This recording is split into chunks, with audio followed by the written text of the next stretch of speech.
Hello guys, welcome to the channel. It's TPM5 with another NBA video. In this one, I'm going to be talking about the Denver Nuggets and why I personally believe they are one of the scariest playoff matchups for teams, high in the Western Conference. Now, without further ado, let's get started. Now, the Denver Nuggets have been pretty impressive this season with a 40-26 record, given the fact that they've missed Jamal Murray for the whole year and Michael Porter Jr. for a large portion of it. The Denver Nuggets are currently sixth in the Western Conference, 2.5 games ahead of the Minnesota Timberwolves, and tied with Dallas. However, they have lost the tiebreaker in terms of the season series. They've been 0-4 against the Mavericks this season. Now, when you look at the Nuggets, it's hard to look past Nikola Jokic, and as the reigning MVP had last year, he's having another great year as well, averaging just below 26 points, 8 assists, and also 13.8 rebounds per game. And if you look at any advanced metric that you want, wins over replacement player, box plus minus, Jokic is elite and very high on most of those ones that you'd want to look at. Now, given the fact that they've been without their starting point guard Jamal Murray, and also Michael Porter Jr. is starting at the forward spot, it's been pretty impressive to see that the jumps that Monte Morris has made this season, averaging 13 points and 4 assists, and then also Aaron Gordon as well, who inked that new extension just before the season began, or just at the start of the season. Anyways, he's averaging 15 points and 5.5 rebounds. So those two guys have fitted in, or increased their role nicely and making up for the players they don't currently have. Now, if you'd like to subscribe, I'd heavily appreciate it. I make NBA content 1 to 2 times a week. Feel free to like this video too. Also comment, because that would help me out with the algorithm. Not gonna be front with you guys. That's it's gonna help me out a lot, so I appreciate it. And yeah, if we have any Nuggets fans watching, when do you think you're gonna get Jamal Murray and Michael Porter Jr. back, as they are both big and important playoff performers? Now, just looking at the Nuggets as a whole for this season, despite not having key members of their rosters, I've covered a couple times just before, they're currently 8th in offensive rating and also 11th in defensive rating. So above average in both categories without their full lineups. Granted, I don't think either of those guys that they'll be welcoming back, hopefully by playoffs time, are great defenders, but they will help them on the offensive end. Obviously, I don't need to explain their impacts on that end. Now, obviously, Jamal Murray is out with his ACL injury. He went down on April the 12th last year against the Golden State Warriors, and obviously he hasn't been back.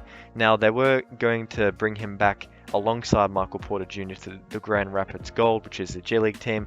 However, they decided against it, and it wasn't due to any injury setbacks. It was just more about a logistics standpoint, obviously keeping them in Denver and not interrupting the flow of their rehab that they have going there. So obviously, I'd expect those two guys to make at least train with the Grand Rapids Gold G League team before they come back to the NBA full time.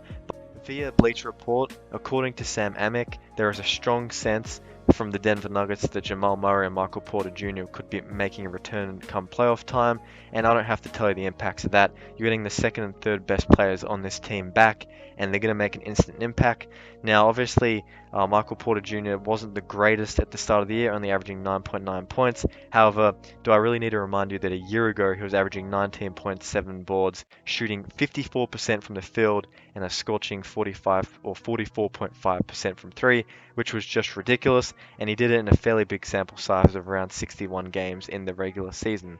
So, I don't have to tell you guys the impact he'll have. And when you look at Jamal Murray, over the course of his career, he's averaged 16 points, 4 boards, and 4 assists. However, he always steps it up coming into playoffs time, averaging 24 points, 6 assists, and 5 rebounds, with 47% from the field and 41% from 3 in his 2 playoffs appearances, campaigns with the Denver Nuggets. Obviously, a key member of the team. And when he's back, if he's back, he's going to take this team a long way. Now, the reason why I put terrifying as the word in the title is because you're having a team that's 6th in the conference, and you're obviously not expecting them to be really the Denver Nuggets are a true top 4 seed when fully healthy. They get those guys back, they're instantly a way better team, and it's going to make matchups against the Warriors and the Mavericks all the more interesting, given the fact that the Denver Nuggets have a 3-0 record against the Warriors this year. And obviously, things need to work out and line up a certain way, but if they play the Warriors, that's going to be a really interesting matchup. although admittedly they are 0-4 against the Jazz and also 0-3 against the Grizzlies. However, as I've mentioned before, with those guys coming back, the sky's the limit when it comes to how far these guys can go when they're all back.